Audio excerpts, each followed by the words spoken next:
अध्याय 19 सेवा। ऐसे पेड़ लगाएं जिनकी छाया के नीचे आप बैठने की योजना न बना रहे हो। अज्ञानी अपने खुद के लाभ के लिए काम करते हैं, बुद्धिमान संसार के कल्याण के लिए काम करते हैं। भगवत गीता से लिया गया। मैं आश्रम में नौसिखिया हूं और हमें एक गांव में छोड़ दिया गया है। हमारे पास पैसा या भोजन नहीं है और हमारा लक्ष्य 30 दिनों तक अपना इंतजाम खुद करना है। मौसम अच्छा है और हमें रुकने के लिए एक वेयर हाउस दिया गया है। हम अपनी चटाई वहीं छोड़कर गांव में जाते हैं। वहां छोटी झोपड़ियां हैं जिनमें लोग भोजन, मसाले और छुटपुट दीगर सामान बेचते हैं। झोपड़ियों के बीच कपड़े लटके हुए हैं। ज्यादातर लोग साइकिल से या पैदल यात्रा करते हैं। कुछ बच्चे तो नंगे पैर घूमते हैं। बिना किसी योजना के, बिना किसी सहायता के हम जो पहली चीज महसूस करते हैं वो है डर, जो हमें वो करने के लिए उकसाता है जो जिंदा रहने के लिए जरूरी है। हम दान मांगते हैं। भारत में लोग उदार होते हैं और अक्सर आध्यात्मिक पोशाक वाले लोगों को रोटी, फल या सिक्के देते हैं। हम मंदिर जाते हैं जहां भक्तों को मुफ्त भोजन दिया जाता है, जिसे प्रसाद कहते हैं। यह पवित्र भोजन है जो ईश्वर को चढ़ाया जाता है और फिर मंदिर जाने वालों को दिया जाता है। हम अपने बचाव की चिंता में स्वार्थ और संग्रह का सहारा लेते हैं। दूसरे सप्ताह तक हम बेहतर स्थिति में होते हैं। हमने ये पता लगा लिया है कि हम गांव में लोगों की मदद करके अपना गुजारा कर सकते हैं। हम भारी बोझ उठाने में लोगों की मदद करने लगते हैं और फेरी वालों की गाड़ियां धकाने में मदद करते हैं। हम जल्दी ही ये सीख जाते हैं कि अगर हम अपना दिल और आत्मा खोल देते हैं तो दूसरे भी यही करने के लिए प्रोत्साहित होते हैं। हमें जो दान मिलते हैं वे उनसे बहुत ज्यादा अलग नहीं हैं जो आने पर शुरुआत में मिलते थे, लेकिन आदान प्रदान से हमें सामुदायिक करुणा और उदारता का उष्ण एहसास मिलता है और मुझे ऐसा महसूस होता है जैसे मैंने हमारी यात्रा के सबक को ग्रहण कर लिया था। हम सोचते थे कि हमारे पास कुछ नहीं था और सचमुच हमारे पास भौतिक सामान के नाम पर कुछ था भी नहीं, लेकिन इसके बावजूद हम अपने प्रयास से लोगों को कुछ देने में सक्षम थे और सेवा कर सकते थे। बहरहाल अंतिम सप्ताह तक हमारी भूख की चिंता खत्म हो गई और हम इतने सुरक्षित महसूस करने लगे कि हमारा ध्यान एक ज्यादा गहरी चीज पर गया। हालांकि हम शून्य के साथ आए थे, लेकिन फिर भी हमारे पास एक खास तरह की दौलत थी। हम गांव के बहुत से लोगों से ज्यादा शक्तिशाली और सक्षम थे। सड़क पर वरिष्ठ नागरिक, बच्चे और अपंग लोग हैं जिन सभी की आवश्यकता हमसे ज्यादा बड़ी है। मैं बुरा महसूस करता हूं, एक सन्यासी कहता है। यह हमारे लिए कुछ समय की बात है, उनके लिए यह हमेशा की बात है। मैं सोचता हूं कि हम कुछ चूक रहे हैं। मैं जोड़ता हूं, हम इस गांव में जिंदा रहने से ज्यादा भी कर सकते हैं। हमें हेलन केलर की कही बात याद आती है। मैं रोई थी क्योंकि मेरे पास जूते नहीं थे, जब तक कि मुझे एक ऐसा इंसान नहीं मिल गया जिसके पैर ही नहीं थे। दुर्भाग्य से यह कोई अतिशयोक्ति नहीं है। भारत में आपको बहुत से अपंग लोग अक्सर दिख जाते हैं। मुझे एहसास होता है कि अब जब हमें अपना रास्ता मिल गया है तो हम खुद को मिला वो भोजन और पैसा उन लोगों को बांट सकते हैं जो हमारे जितने योग्य नहीं हैं। जब मैं सोचता हूं कि मैंने हमारी यात्रा का सबक सीख लिया है तो मुझे एक इल्हाम होता है जिसका मुझ पर गहरा असर होता है। हर व्यक्ति, हम में से वे लोग भी जो अपना जीवन सेवा के प्रति समर्पित कर चुके हैं, हमेशा ज्यादा दे सकता है। कायाकल्प की ये 3 अवस्थाएं पूरे सन्यासी अनुभव के सार जैसी महसूस हों।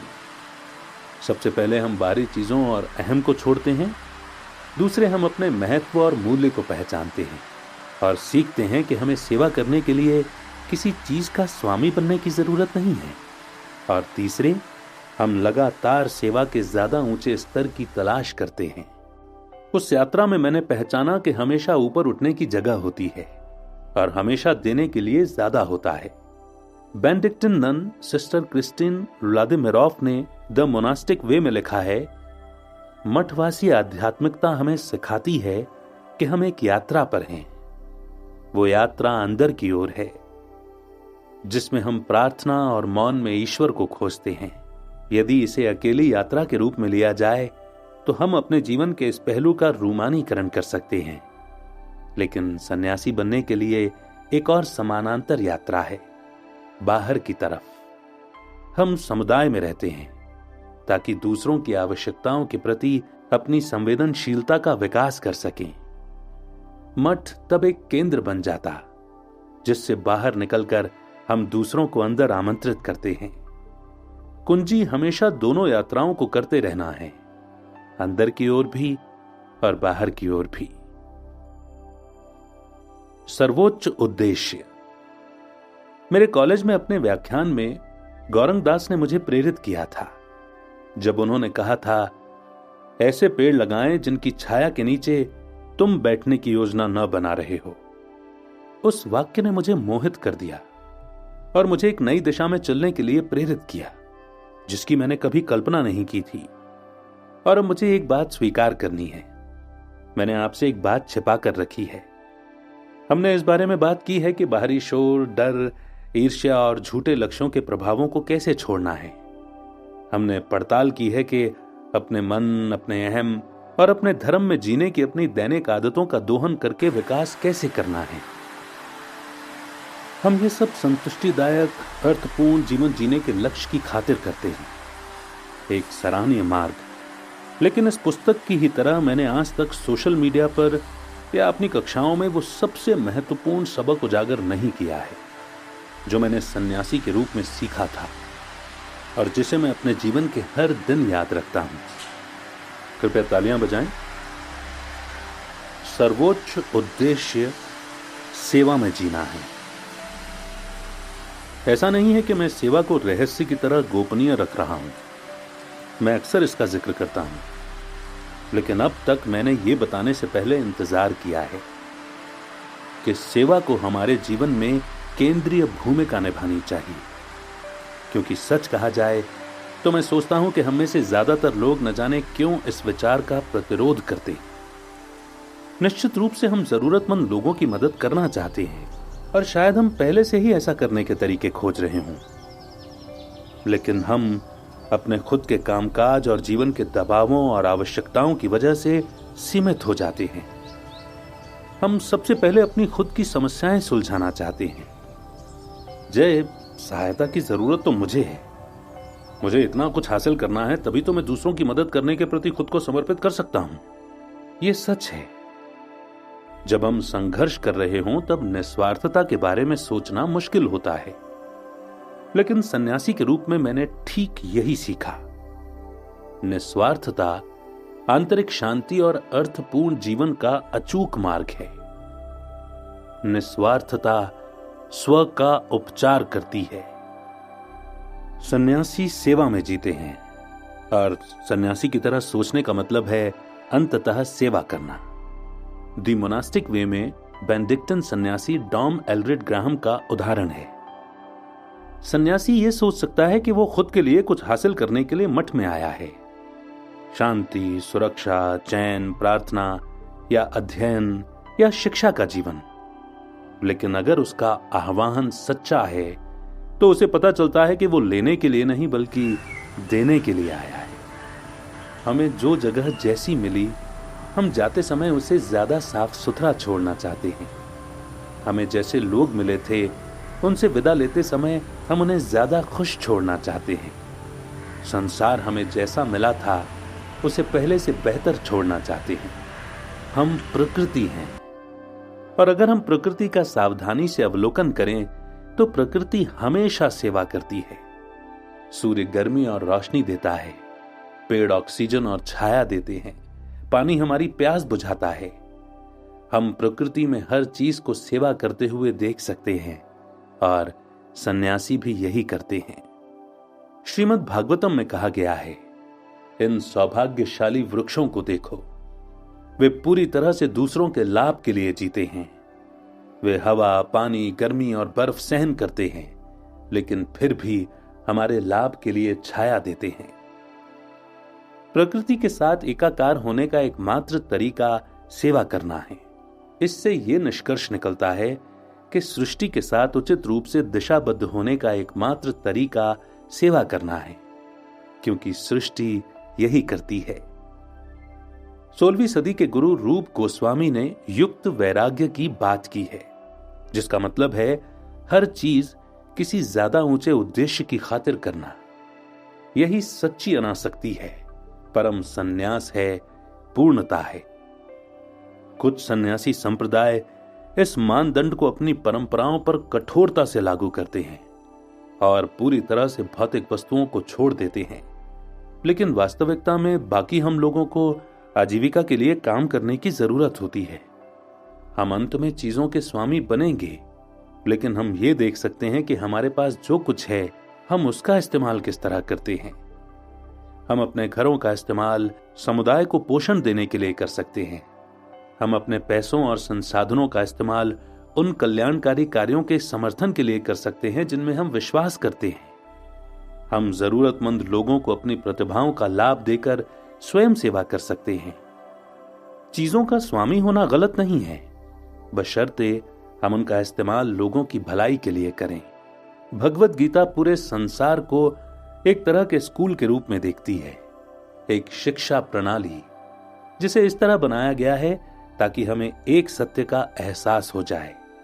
हम सेवा करने के लिए मजबूर हैं और केवल सेवा में ही हम खुश हो सकते हैं।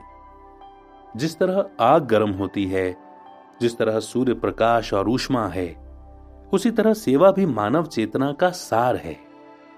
उस संसार की वास्तविकता को जाने जिसमें आप रहते हैं, जाने कि यह अस्थाई है, माया है और आपके कष्ट तथा मोह भंग का स्रोत है। इंद्रियों की संतुष्टि, अच्छा महसूस करना को जीवन का लक्ष्य मानने से दर्द और असंतोष उत्पन्न होता है। सेवा को जीवन का लक्ष्य मानने से संतुष्टि, सुख और संतोष मिलता है। सेवा शरीर और आत्मा के लिए अच्छी है। सेवा कई स्तरों पर हमें पूर्ण करती है। मेरा विश्वास है कि हम जन्म से ही दूसरों की परवाह करने के लिए बने होते हैं और सेवा से हमें लाभ होता है। यह सहज बोध बच्चों में सबसे स्पष्ट होता है, जिनके समय और ध्यान पर दूसरी मांगे कब्जा नहीं करती हैं। इंटरनेट पर एक फोटो वायरल हुआ। इसमें लगभग 2 साल की छोटी लड़की जापानी टीवी पर एक नेता को रोते देख रही है। वो एक टिश्यू निकालती है, टीवी के पास तक जाती है और नेता के आंसू पोंछने की कोशिश करती है। ऐसी चीजें इसलिए वायरल होती हैं क्योंकि हम दूसरे व्यक्ति, एक अजनबी के लिए उस छोटी लड़की की करुणा को पहचानते हैं और शायद उसकी कमी महसूस करते हैं। लॉन्ग वॉक टू फ्रीडम में नेल्सन मंडेला ने कहा था, कोई भी पैदा होते समय किसी की त्वचा के रंग या उसकी पृष्ठभूमि या उसके धर्म की वजह से दूसरे व्यक्ति से नफरत नहीं करता है। लोगों को नफरत करना सीखना पड़ता है, और अगर वे नफरत करना सीख सकते हैं तो वे प्रेम करना भी सीख सकते हैं, क्योंकि प्रेम मानव हृदय के लिए ज्यादा स्वाभाविक होता है। जिस तरह मंडेला विश्वास करते थे कि लोग प्रेम करने के लिए पैदा होते हैं लेकिन उन्हें नफरत करना सिखाया जाता है, उसी तरह सन्यासी विश्वास करते हैं कि हम सेवा करने के लिए पैदा होते हैं, लेकिन बाहरी जगत के व्यवधानों या भटकावों की वजह से हम अपने उद्देश्य भूल जाते हैं। हमें सहज बोध के साथ दोबारा जुड़ने की जरूरत है ताकि हम इस तरह महसूस कर सकें जैसे जीवन अर्थपूर्ण है। मैं पहले ही पौराणिक हीरो की यात्रा की जोसेफ कैम्पबेल की अवधारणा बता चुका हूं। यह एक फॉर्मूला है जो उन कदमों का वर्णन करता है जिनसे हीरो गुजरता है। वो किसी रोमांचक अभियान पर निकलता है, मुश्किलों तथा बाधाओं का सामना करता है और विजयी होकर लौटता है। हीरो की यात्रा का एक मुख्य तत्व वो है जिसे हम अक्सर नजरअंदाज कर देते हैं, आखिरी अवस्था, जिसे कैम्पबेल ने अमृत के साथ लौटना कहा है। हीरो की यात्रा तब तक पूरी नहीं होती जब तक कि वो सुरक्षित रूप से घर नहीं लौट आता और उसने जो हासिल किया है वो अमृत दूसरों को नहीं दे देता। सेवा के विचार को आदर्श कहानी के सुखद अंत का मुख्य हिस्सा बनाया गया है। सिनकॉन हीरो की यात्रा को जी रही हैं। उन्होंने योगासन की टीचर के रूप में नाम कमाया है। वे पूरे संसार में योग सम्मेलनों और त्योहारों में टीचर थीं और अब भी हैं, लेकिन योग शिक्षक के रूप में अपने करियर में एक बिंदु पर उन्हें एहसास हुआ कि अपने मंच के जरिए वे संसार पर और भी ज्यादा अर्थपूर्ण प्रभाव डाल सकती हैं। इसीलिए उन्होंने अपना ध्यान जोखिम वाले समुदायों पर केंद्रित करने का निर्णय लिया। कौन ने जरूरतमंद लोगों को प्राणायाम और ध्यान की तकनीकें सिखाने का निर्णय लिया। यह काम उन्होंने उन बच्चों से शुरू किया जिनका यौन शोषण हुआ था। फिर उन्होंने इस परंपरा को आगे बढ़ाते हुए दूसरे लोगों के साथ काम किया जिन्हें समाज परित्यक्त मानता है, जैसे वैश्याएं और मादक द्रव्य की लत वाले लोग। इस दृष्टिकोण से उन्होंने एक गैर लाभकारी संस्था of the mat into the world की सह स्थापना की, जो योग को सामाजिक परोपकार से जोड़ती है। हालांकि वे सेवा के प्रति बेहद समर्पित हैं, लेकिन इसके बावजूद कौन ये मानती हैं कि वे जितना देती हैं उन्हें उससे ज्यादा मिलता है। मुझे कोई ऐसा व्यक्ति बता दें जो अपने खुद के चरित्र के सबसे स्याह कोनों में गया हो, जहां वो आत्म विनाश के बहुत करीब था, लेकिन उसने ऊपर उठने का तरीका खोज लिया और मैं घुटने टेक कर उसे नमन करूंगी। आप मेरे गुरु हैं। जैसा कौन ने पाया है, सेवा करने पर हमें बदले में बहुत कुछ मिलता है।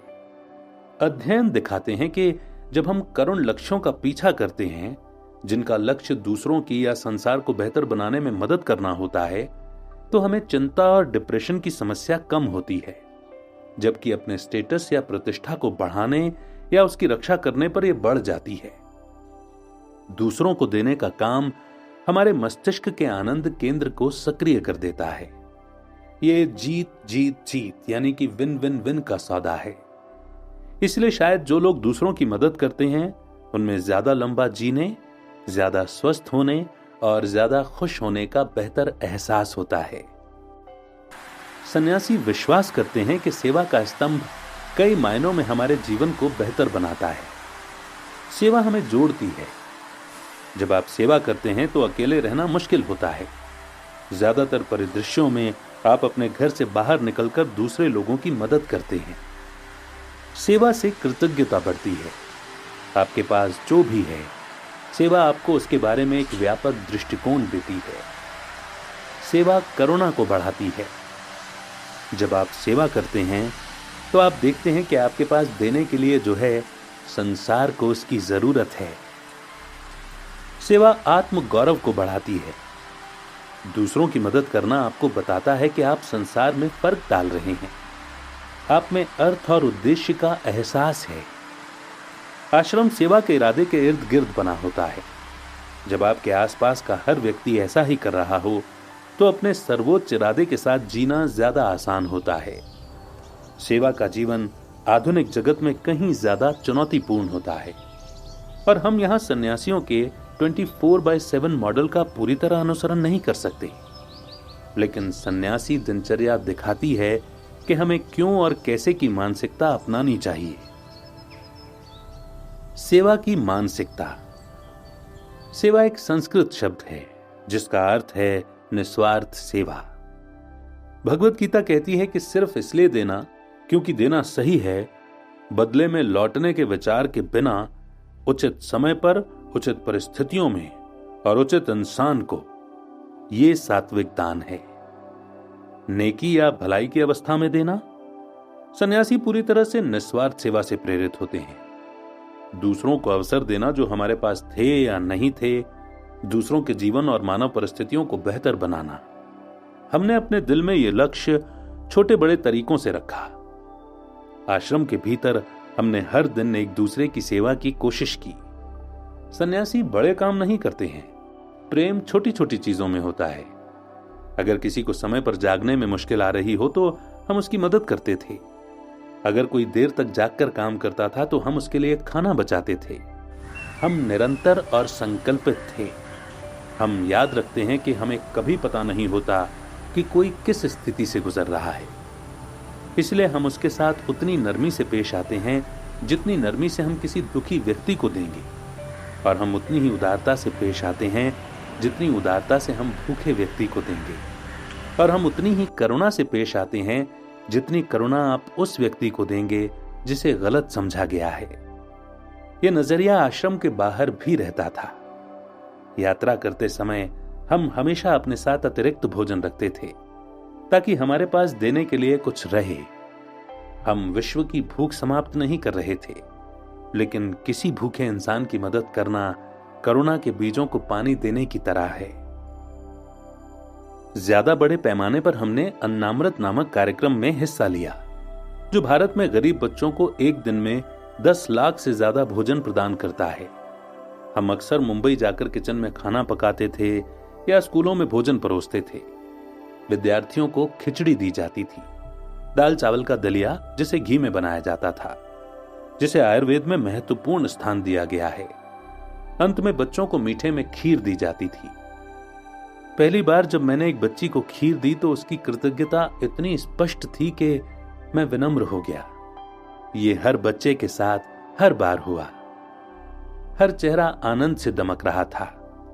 मुझे खाना पकाने से नफरत है, लोगों से भरे गरम किचन में बड़े बड़े बर्तनों को साफ करना, लेकिन बच्चों के चेहरे ये दुखद सच्चाई बता रहे थे कि उनके लिए वो भोजन कितना दुर्लभ और खास था, जिससे सेवा करने के अवसर के लिए कृतज्ञता महसूस करना आसान हो गया।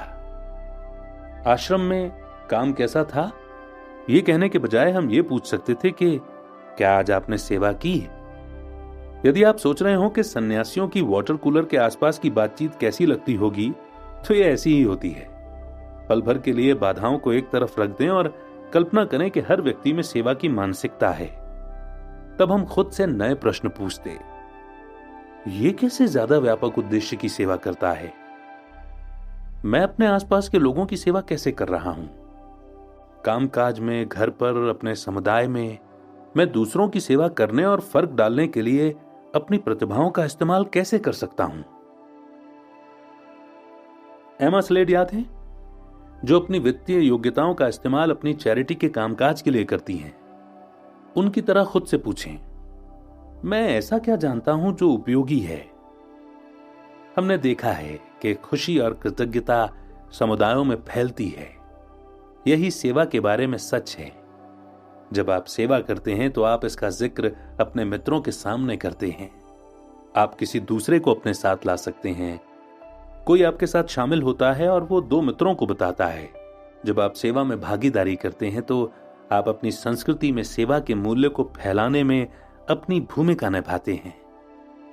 ज्यादातर लोग केवल एक ही व्यक्ति के बारे में सोचते हैं, वे खुद। शायद परवाह का उनका दायरा थोड़ा बड़ा हो सकता है, जिसमें उनका तात्कालिक परिवार शामिल हो सकता है, यानी 5 से 10 लोग जो एक दूसरे की चिंता कर रहे हैं। लेकिन अगर आप अपनी परवाह के दायरे को फैलाते हैं तो मुझे यकीन है कि लोग इसे महसूस कर लेते हैं। अगर दूसरे अपनी परवाह के दायरे का विस्तार करते हुए आपको शामिल कर लेते हैं तो मुझे यकीन है कि आपको यह महसूस हो जाएगा। और क्या हो अगर हम ये कल्पना करने की हिमाकत करें कि हर व्यक्ति इसी तरह सोच रहा है? अब आपके पास 7.7 अरब लोग होंगे जो आपके बारे में सोच रहे हैं, और इसका विपरीत भी सच है। मुझे समझ नहीं आता कि हमें बड़ा क्यों नहीं सोचना चाहिए। इसे आजमाएं। अपनी परवाह के दायरों का विस्तार करें। उन 4-6 लोगों के बारे में सोचें जिनकी मदद करने के लिए आप हर चीज छोड़ देंगे। आप उन लोगों के बारे में कितनी बार सोचते हैं? क्या आप कभी सचमुच उनके प्रति अपनी परवाह दिखाते हैं? क्या आप ऐसा करना शुरू कर सकते हैं? अब 20 लोगों के बारे में सोचें जिनकी आप मदद करेंगे अगर आपसे कहा जाए। मैं इसे आपके लिए ज्यादा आसान बना देता हूं। कम से कम 20 लोगों के समूह के बारे में सोचें जिनकी आप मदद करना चाहेंगे। यह आपके समुदाय का कोई हिस्सा या एक समूह हो सकता है जिनकी सेवा कोई चैरिटी पहले करती है। आइए इन लोगों को परवाह के ज्यादा करीबी दायरे में लाते हैं। यदि आप उनके बारे में नहीं जानते हैं तो इस समूह में 20 लोगों के नाम का शोध करें या कम से कम 20 नामों की सूची संकलित करने का कोई दूसरा तरीका खोजें।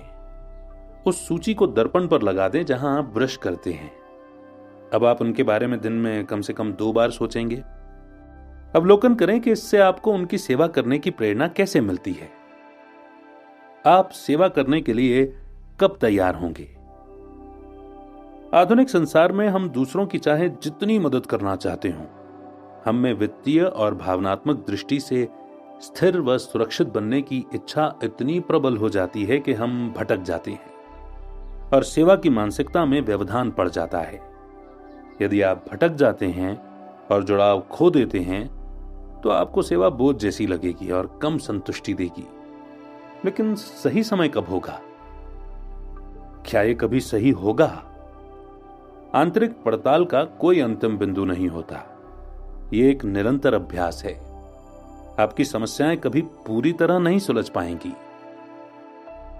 खुद की परवाह करें, हां, लेकिन तब तक इंतजार न करें जब तक कि आपके पास सेवा करने के लिए पर्याप्त समय और पैसे न आ जाएं। आपके पास कभी पर्याप्त नहीं होगा। पैसे और भौतिक दौलत के साथ हमारे संबंध का वर्णन करने की 3 मनोदशाएं हैं। पहली है स्वार्थपूर्ण। मैं ज्यादा चाहता हूं, जितना ज्यादा मुझे मिल सके, और मैं ये सब अपने खुद के लिए चाहता हूं। दूसरी है पर्याप्तता। मैं बस इतना चाहता हूं कि गुजारा हो जाए। मैं मुश्किल में नहीं हूं, लेकिन मेरे पास देने के लिए कुछ नहीं है। तीसरी है सेवा। मेरे पास जो है उसे मैं देना चाहता हूं और मैं ज्यादा देने की खातिर ज्यादा पाना चाहता हूं। पर्याप्तता की मानसिकता से सेवा की मानसिकता में पहुंचने का मतलब है स्वामित्व के साथ अपने संबंध को बदलना। हम जितने ज्यादा अनासक्त होते हैं, अपने समय और धन का दान करना उतना ही ज्यादा आसान होता है। सन्यासियों के रूप में हम कुछ तीर्थ यात्राएं करते थे, जहां हम पवित्र नदियों में स्नान करते थे। मैंने गंगा, यमुना और कावेरी में स्नान किया। हम पवित्र जल में तैरते या खेलते नहीं थे। इसके बजाय हम प्रार्थना और कर्मकांड करते थे। एक क्रिया में हम अपने हाथों की अंजलि में ज्यादा से ज्यादा पानी भर लेते थे और फिर इसे दोबारा नदी को अर्पित कर देते थे। हम पानी लेकर देते थे। यह इस बात की याद दिलाता था कि हम किसी चीज के स्वामी नहीं थे। दान करते समय आप कुछ दे नहीं रहे हैं, आप तो कोई चीज ले रहे हैं जो पहले से ही धरती पर थी और आप इसे दोबारा धरती को दे रहे हैं। देने के लिए आपके पास किसी चीज का होना जरूरी नहीं है। सिंधुताई सबकल की उम्र जब 12 साल की थी, तभी उनकी शादी 30 साल के एक आदमी से कर दी गई। जब वे 20 की हुई और उनके 3 बेटे थे और उन्हें 9 महीने का गर्भ था, तो उनकी पिटाई करके उन्हें गौशाला में धकेल दिया गया। उन्होंने वहां संतान को जन्म दिया और गर्भनाल एक नुकीले पत्थर से खुद काटी। उनके मायके वालों ने भी उनका परित्याग कर दिया था, इसीलिए वे अपने नवजात शिशु के साथ सड़कों पर गुजारा करने के लिए विवश थीं। वे गाना गाकर भीख मांगती थीं। उन्होंने देखा कि सड़क पर बहुत से अनाथ बच्चे रहते हैं और उन्होंने उन्हें अपनी शरण में ले लिया। फिर वे अपने साथ साथ उनके लिए भी भीख मांगने लगी। उनके प्रयास बढ़े और वे अनाथों की मां के रूप में मशहूर हो गईं। उनके संगठनों में आज भारत में 1400 से ज्यादा बच्चे रहते हैं और पलते हैं। सिंधुताई ने इसलिए सेवा नहीं की क्योंकि उनके पास देने के लिए कुछ था। उन्होंने तो इसलिए सेवा की क्योंकि उन्हें दर्द दिखा। प्रयोगों की श्रृंखला में यूनिवर्सिटी ऑफ कैलिफोर्निया बर्केले के शोधकर्ताओं ने पाया कि कम पैसे वाले लोगों में दरअसल ज्यादा देने की प्रवृत्ति होती है। एक प्रयोग में लोगों को $10 दिए गए और उनसे कहा गया कि वे किसी अजनबी को इसमें से कितनी भी राशि दे सकते हैं। निचले सामाजिक आर्थिक तबके के लोग ज्यादा पैसे वाले प्रतिभागियों की तुलना में ज्यादा उदार निकले। इन निष्कर्षों की पुष्टि 2011 में परोपकारी दान के सर्वे में भी हुई, जिसमें यह पता लगा कि आमदनी के निचले प्रतिशत वाले अमेरिकियों ने अपनी आमदनी का औसतन 3% हिस्सा परोपकार में दिया, जबकि शीर्ष 20% आय वाले लोगों ने इसका 1/3 ही दिया, 1%। वैसे निष्पक्षता से कहें तो दौलतमंद लोग फिर भी 70% से ज्यादा परोपकारी योगदानों के लिए जिम्मेदार हैं। कम पैसे वाले लोग ज्यादा क्यों देते हैं? इसका कारण यह हो सकता है कि वे मुश्किलों से संघर्ष करते हैं।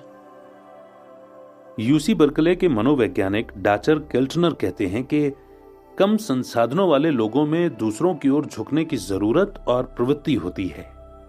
परिवार के सदस्यों, मित्रों, समाज के लोगों, ताकि वे उनसे सहायता ले सकें। ज्यादा पैसे वाले लोग इसके विपरीत सहायता खरीद सकते हैं और इसीलिए वे इस तरह के रोजमर्रा के संघर्ष से ज्यादा दूर होते हैं। गरीबों के मन में दूसरे जरूरतमंद लोगों के प्रति ज्यादा परानुभूति हो सकती है। ओपरा विन्फ्रे जैसे कुछ परोपकारी लोगों ने इस बात को स्वीकार किया है कि गरीबी के उनके खुद के अनुभव ने उन्हें दान देने के लिए प्रेरित किया है। मनन करने के लिए प्रश्न ये है, कौन ज्यादा दौलतमंद है, वो जिसके पास ज्यादा पैसा है या वो जो सेवा करता है। संकल्प के साथ सेवा करें। मैं सेवा करने के लिए आश्रम आया था और जब मैं वहां से विदा ले रहा था तो एक सन्यासी जो मेरे लिए बड़े भाई जैसे थे मुझे अकेले में ले गए। उन्होंने इस तरह की बात कही, अगर तुम्हारी सेहत और सन्यासी बनना तुम्हारे लिए सही नहीं है तो इसका मतलब यह नहीं है कि तुम सेवा नहीं कर सकते। अगर तुम्हें महसूस होता है कि तुम शादी करके या शेफ बनकर या जरूरतमंद लोगों के लिए मोजे सिलकर बेहतर तरीके से सेवा कर सकते हो तो यह प्राथमिकता बन जाता है। मानवता की सेवा ज्यादा ऊंचा उद्देश्य है। उनके शब्दों ने मुझे आश्वस्त किया कि मैं आश्रम छोड़कर जा रहा था, इसका मतलब यह नहीं था कि मुझे अपने इरादे बदलने थे। कोई व्यापक और संकीर्ण दोनों तरह के मिश्रित इरादों से सेवा कर सकता है। हम सेवा इसलिए कर सकते हैं ताकि लोग हमें पसंद करें, ताकि हम अपने बारे में अच्छा महसूस करें, ताकि हम अच्छे दिखें, ताकि हम दूसरे लोगों के साथ जुड़ें, ताकि हमें किसी तरह का पुरस्कार मिले। लेकिन अगर आप घर बदलने में अपने मित्रों की मदद कर रहे हैं, उनके लिए खाना बना रहे हैं, उनका जश्न मना रहे हैं और फिर सोचने लगते हैं कि कोई मेरी मदद करने क्यों नहीं आता या हर व्यक्ति मेरा जन्मदिन क्यों भूल गया, तो आप मुद्दे की बात चूक गए हैं। आप खुद को दानी या दाता के रूप में देख रहे हैं और उन्हें प्राप्तकर्ता के रूप में देख रहे हैं और कल्पना कर रहे हैं कि आपकी सेवा से उन पर एक कर्ज चढ़ जाता है। सच्ची सेवा बदले में किसी चीज की अपेक्षा नहीं करती, नहीं कुछ चाहती है। बहरहाल सेवा से अक्सर खुशी मिलती है, जैसा कि भगवत गीता और विज्ञान दोनों दिखाते हैं। जब मैं आपकी सेवा करने के लिए कुछ करता हूं और आप खुश होते हैं तो मैं भी खुश होता हूं। लेकिन यदि सेवा करने से आपको खुशी मिलती है तो क्या यह सेवा स्वार्थपूर्ण है? यदि आपके बच्चों को सबक सिखाती है तो क्या यह सेवा स्वार्थपूर्ण है? जाहिर है नहीं। अगर निश्चित प्रकार का दान देने से आपको खुशी या किसी तरह के लाभ मिलते हैं तो यह शुरू करने के लिए बेहतरीन जगह है। जब मैंने आश्रम छोड़ा तो मैंने लंदन से मुंबई तक की रिट्रीट का नेतृत्व किया और इंग्लैंड तथा यूरोप के लोगों को अन्नामृत में दोपहर के भोजन परोसने का अवसर दिया। रिट्रीट में आने वाला एक आदमी अपने 13 और 14 साल के 2 बच्चों को लेकर आया। जब वे इस यात्रा से लौटे तो उन्होंने उन लोगों की कृतज्ञता महसूस की और देखी जिनके पास जीवन में ज्यादा कुछ नहीं था। पिता रोमांचित था कि उसके बच्चों का कितना कायाकल्प हो गया था। उसकी यात्रा पूरी तरह से निस्वार्थ नहीं थी। वो चाहता था कि उसके बच्चे सीखें और विकास करें, लेकिन करने के लिए यह फिर भी सही चीज थी। दरअसल उसने अपने बच्चों के लिए जो सीखने का अवसर देखा वो सेवा के पारस्परिक लाभों का एक उदाहरण है। हम में से कुछ लोग जिन समस्याओं का सामना करते हैं वे मानसिक हैं, चिंता, डिप्रेशन, अकेलापन। जबकि जिन लोगों को सेवा की जरूरत है उनमें से कई की सबसे बड़ी चुनौतियां ज्यादा बुनियादी हैं, भोजन, कपड़े, आश्रय। हम उनकी भौतिक जरूरतों में उनकी मदद करके अपनी मानसिक चुनौतियों का इलाज कर सकते हैं। इसीलिए सेवा एक आपसी आदान प्रदान है। आप किसी की मदद करके उसे नहीं बचा रहे हैं, आपको भी मदद की उतनी ही जरूरत है जितनी कि उन्हें है। जब हम सेवारत होते हैं तो हम कृपा और करुणा के साधन होते हैं। हम इसे महसूस करते हैं और कई बार यह हमारे दिमाग पर सवार हो जाता है। लेकिन याद रखें कि आप जो भी दे रहे हैं वो आपको दिया गया था। अगर आप इसे हस्तांतरित करते हैं तो आप इसका श्रेय नहीं ले सकते। अपने धर्म के भीतर सेवा करें। क्योंकि सेवा इंसान होने का स्वाभाविक हिस्सा है, इसीलिए यह आपकी सोच से ज्यादा आसान है। बस सेवा करें। हम हमेशा सेवा कर सकते हैं, हर दिन इसी समय। हम पहले से जो कर रहे हैं उसी में सेवा करने के तरीके खोजें। अगर आप संगीतकार हैं तो सेवा करें, अगर आप कोडिंग करते हैं तो सेवा करें, अगर आप उद्यमी हैं तो सेवा करें। आपको अपना पेशा बदलने की जरूरत नहीं है, आपको अपनी दिनचर्या बदलने की जरूरत नहीं है। आप किसी भी स्थिति में कहीं भी सेवा कर सकते हैं। अगर आप चारों ओर देखें तो आपको हर जगह सेवा के अवसर दिख जाएंगे। स्कूलों में, धार्मिक संस्थाओं में, सड़कों पर, लोगों में, परोपकारी संस्थाओं में, पड़ोस के आहार कार्यक्रमों में और स्कूल के सेकंड हैंड कॉस्ट्यूम कार्यक्रम। आप किसी चैरिटी के चंदा अभियान वाली दौड़ में हिस्सा ले सकते हैं या लेमनेड स्टैंड लगा सकते हैं। आप आपदा पीड़ितों को भेजने के लिए मित्रों से सौंदर्य प्रसाधन की वस्तुएं इकट्ठी करने में मदद कर सकते हैं। आप किसी बीमार या बुजुर्ग रिश्तेदार से मिलने जा सकते हैं। यदि आप शहर में रहते हैं तो रेस्टोरेंट में आपका जो खाना बचता है उसे आप पैक करा के किसी बेघर इंसान को दे सकते हैं। सेवा करने के अवसर असीमित हैं। हम उनकी भी सेवा कर सकते हैं जो हमारे सबसे करीब हैं, और हम उनकी भी सेवा कर सकते हैं जिनका कोई नहीं है। आपको हर दिन परोपकार के काम करने की जरूरत नहीं है या अपना सारा पैसा दान में देने की जरूरत नहीं है। बस ये एहसास कर लें कि आप सेवा कर रहे हैं और तलाश करें कि आप जो पहले से करते हैं उसे ज्यादा ऊंचे उद्देश्य से कैसे जोड़ सकते हैं। जिस तरह आप अपने धर्म को कामकाज में लाते हैं, उसी तरह अपने धर्म में सेवा को लाएं। यह उस नए जज्बे के बारे में है जिससे आप उसी पुराने काम को करते हैं। आप या तो संसार को प्रेम और कर्तव्य के लेंस से देख सकते हैं या फिर आवश्यकता और शक्ति के लेंस से देख सकते हैं। प्रेम और कर्तव्य से खुशी मिलने की ज्यादा संभावना होती है। इसे आजमाएं। सेवा करने के तरीके। एक सप्ताह में लिखें कि आप कहां कहां समय बिताते हैं। हर परिस्थिति में किसी व्यक्ति की तलाश करके अपनी आंखें सेवा के अवसरों की ओर खोलें। कई बार ये एक जरूरत होती है जिसे आप समझते हैं, कई बार ये कोई मौजूदा प्रोजेक्ट होता है जिसमें आप शामिल हो सकते हैं, कई बार ये फंड रेजर को किसी गतिविधि से जोड़ना होता है जो आप पहले से ही करते हैं, कई बार ये किसी मित्र की सेवा का प्रयास होता है। सप्ताह के अंत में 3 अवसर चुनें जिनमें आपकी सबसे ज्यादा रुचि हो और उनमें से ये प्रत्येक का प्रयास करें। यहां कुछ जगहें दी जा रही हैं जहां आप अवसरों की तलाश कर सकते हैं। ऑफिस या व्यवसाय, स्कूल, मित्र या मित्रों के साथ सामाजिक कार्यक्रम, ऑनलाइन ग्रुप, धार्मिक या अन्य सामुदायिक समूह, जिम, किसी परोपकारी उद्देश्य से मदद के आग्रह जिसका समर्थन आपने अतीत में किया है। सारा कष्ट हम सभी का है। जब सन्यासी और मैं गांव में अपने अस्तित्व की रक्षा कर रहे थे तो मेरे लिए चरम सबक ये था कि हमेशा सेवा का एक और स्तर होता है। यह सबक इसलिए मिला क्योंकि हमने अपनी खुद की आवश्यकताओं से आगे देखा, अपने आसपास के लोगों की जरूरतों को महसूस किया और उन पर प्रतिक्रिया की। मैं करुणा को सक्रिय परानुभूति मानता हूं। केवल दूसरों के दर्द को देखने, महसूस करने और उसमें राहत देने की इच्छा ही नहीं, बल्कि उसमें से थोड़ा सा दर्द खुद लेने की इच्छा भी। एक युवक के बारे में एक ज़ेन कहानी है जो संसार से उकता गया था और उसका मोह भंग हो चुका था। वो एक मठ में जाता है और मास्टर से कहता है कि वो एक बेहतर मार्ग खोजने की आशा रखता है, लेकिन वो ये स्वीकार करता है कि उसमें धैर्य की कमी है।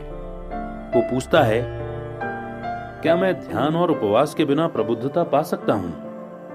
मैं नहीं सोचता कि मैं ये कर सकता हूं। क्या कोई और रास्ता है?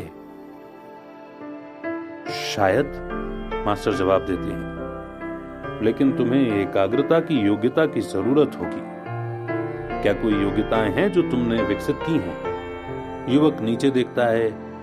वो पढ़ाई में खास अच्छा नहीं था और उसकी कोई खास रुचियां नहीं थी। अंततः वो कंधे उचकाता है और कहता है, देखिए, मैं शतरंज में बुरा नहीं हूं। मास्टर एक बुजुर्ग सन्यासी को बुलवाते हैं और कहते हैं, मैं चाहूंगा कि आप और ये युवक शतरंज का खेल खेलें। ध्यान से खेलना, क्योंकि जो हारेगा मैं उसका सिर कटवा दूंगा। युवक को पसीना आ जाता है। वो अपनी जान की खातिर खेल रहा है। वो पहले पहल तो कमजोर खेलता है, लेकिन जल्दी ही स्पष्ट हो जाता है कि उसके विरोधी की शतरंज संबंधी योग्यता ज्यादा अच्छी नहीं है। अगर वो सचमुच ठान ले तो वो निश्चित रूप से जीत जाएगा। वो जल्दी ही एकाग्रता हासिल कर लेता है और बूढ़े सन्यासी को हराने लगता है। मास्टर अपनी तलवार की धार को तेज करने लगता है। तभी युवक टेबल के पार बूढ़े सन्यासी के समझदार शांत चेहरे को देखता है, जो आज्ञा पालन और अनासक्ति में उस मौत से कतई नहीं डर रहा है जो निश्चित रूप से उसका इंतजार कर रही है। वो युवक जिसका मोह भंग हो चुका है, वो सोचता है, मैं इस आदमी की मौत के लिए जिम्मेदार नहीं हो सकता। उसकी जान मेरी जान से ज्यादा कीमती है। युवक अपने खेलने का तरीका बदल लेता है। वो जानबूझकर हारने लगता है। चेतावनी दिए बिना मास्टर बिसात को उलट देते हैं और मोहरे तितर बितर कर देते हैं। आज कोई विजेता नहीं होगा और कोई पराजित भी नहीं होगा, वे घोषणा करते हैं। हारने वाले सन्यासी का शांत भाव नहीं बदलता है, लेकिन हैरान युवक को राहत का भारी एहसास होता है। मास्टर उस युवक से कहते हैं, तुम में एकाग्र होने की योग्यता है और तुम किसी दूसरे की खातिर अपनी जान देने के इच्छुक भी हो। यही करुणा है। हमारे यहां आओ और उस भाव में आगे बढ़ो। तुम सन्यासी बनने के लिए तैयार हो। संसार में लगभग 12.2 करोड़ बाल श्रमिक होंगे और कैलाश सत्यार्थी ने बाल श्रम को खत्म करने के अपने प्रयास में भारी दर्द सहा है। 2016 में नोबेल शांति पुरस्कार विजेता ने 100 मिलियन नामक अभियान छेड़ा, जिसमें वे 100 मिलियन यानी कि 10 करोड़ युवाओं को शामिल करना चाहते थे, जो बाल श्रम के खिलाफ बोलें और काम करें। उनके इस काम के दौरान उन्हें कई बार धमकियां दी गईं और पीटा गया। वे कहते हैं, संसार बाल श्रम को खत्म करने में सक्षम है। हमारे पास टेक्नोलॉजी है, हमारे पास संसाधन है, हमारे पास नियम और अंतरराष्ट्रीय संधियां हैं, हमारे पास हर चीज है। हमें तो बस दूसरों के लिए करुणा महसूस करने की जरूरत है। मेरा संघर्ष करुणा को विश्वव्यापी बनाने की खातिर है। सत्यार्थी की तरह ही हम भी सेवा के लिए तब प्रेरित होते हैं जब हम पूरे संसार को एक परिवार के रूप में देखने और मानने लगते हैं। आप नहीं चाहेंगे कि आपका बच्चा दास बने या आपका अभिभावक बेघर हो, तो फिर आप किसी दूसरे के बच्चे या अभिभावक के लिए ये मुश्किलें क्यों चाहते हैं? अगर आप अपने ही संसार में बंद रहते हैं और कभी इस ओर नहीं देखते हैं कि दूसरे लोग कैसे रहते हैं, तो आप कभी सेवा पर केंद्रित नहीं हो पाएंगे। जब हम दूसरों के दर्द के गवाह बनते हैं तो हम अपनी साझी मानवता को महसूस करते हैं और कर्म करने के लिए प्रोत्साहित होते हैं। सत्यार्थी और सन्यासी जैसे नायकों के लिए और आदर्श रूप से हम सभी के लिए, हम सब एक हैं। कोई हम और वे का अंतर नहीं है। अपने दिल के दर्द का अनुसरण करें। असीमित लोगों और परोपकारी उद्देश्यों को इस वक्त हमारी मदद की जरूरत है। इस बात की जरूरत है कि संसार में हर व्यक्ति हर चीज करे। उन्हें और हमें इससे तत्काल लाभ होगा। हालांकि हमें दूसरों की जरूरत दिखने पर उनकी मदद करने से कभी नहीं बचना चाहिए, लेकिन हम इसका एहसास विकसित कर सकते हैं और हमें करना भी चाहिए कि हम किस तरह की सेवा करने में सर्वश्रेष्ठ हैं और हमें उन्हीं क्षेत्रों पर अपना ध्यान केंद्रित करना चाहिए। अपनी खुद की करुणा के आधार पर यह चुनें कि सेवा कहां करना है। बौद्ध बुद्धिजीवी और पर्यावरण कार्यकर्ता जोआना मैसी कहती हैं, आपको हर चीज करने की जरूरत नहीं है। वही करें जिसे करने का आपका दिल कहता हो। प्रभावी कार्य प्रेम से होता है, इसे रोका नहीं जा सकता और यह पर्याप्त होता है। इसे आजमाएं। उस दर्द की सेवा करें जिसे आप सबसे अच्छी तरह जानते हो। सेवा का एक मार्ग उस दर्द का उपचार करना है जिसे हम सबसे अच्छी तरह जानते हैं। अपने जीवन के 3 पल लिखें जब आप खोए हुए या जरूरतमंद महसूस कर रहे थे। शायद आप डिप्रेशन में थे और सहायता की तलाश में थे। शायद आप ऐसी शिक्षा चाहते थे जिसका खर्च नहीं उठा सकते थे। शायद आपको मार्गदर्शन की जरूरत थी, लेकिन आपके पास सही शिक्षक नहीं थे। दर्द के हर क्षेत्र में कार्यरत परोपकारी संस्था या उद्देश्य से अपने खुद के दर्द की तुलना करें। किशोर हॉटलाइन, स्कॉलरशिप फंड, मार्गदर्शक योजना, नेता। अब देखें कि क्या इनमें से किसी विकल्प में सेवा करने के अवसर हैं जो आपके धर्म के अनुरूप हों। अपने धर्म के जरिए सेवा करना, जिस दर्द से आप जुड़ाव रखते हैं उसका उपचार करना, यह नीति काफी हद तक भगवत गीता के दर्शन के अनुरूप है। इसकी सलाह यह है कि आप जहां भी हैं वहीं काम शुरू कर दें। यह दर्शन आपको ज्यादा ऊंचाई पर पहुंचने के लिए प्रोत्साहित करता है।